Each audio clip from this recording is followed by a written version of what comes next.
या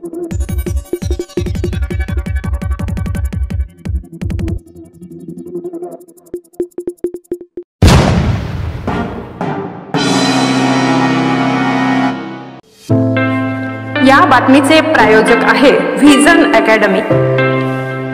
pre primary, primary, upper primary, semi English माध्यम admission सुरू आहे। आजच संपर्क करा। संपर्क क्रमांक आहे 73 85 82 19 75 96 57 50 10 83। उमराणे, तालुका देवळा, जिल्हा नाशिक। Breaking news. आताची सर्वात मोठी बातमी। निफाड तालुक्यातील शिरसगाव येथे विमान पडल्याची माहिती समोर येत आहे। सुखोई 30 असे कोसळलेल्या विमानाचं नाव 2 वैमानिकांनी उड्या मारल्यानं थोडक्यात बचावले। विमान कोसळल्यानं नागरिकांची घटनास्थळी गर्दी।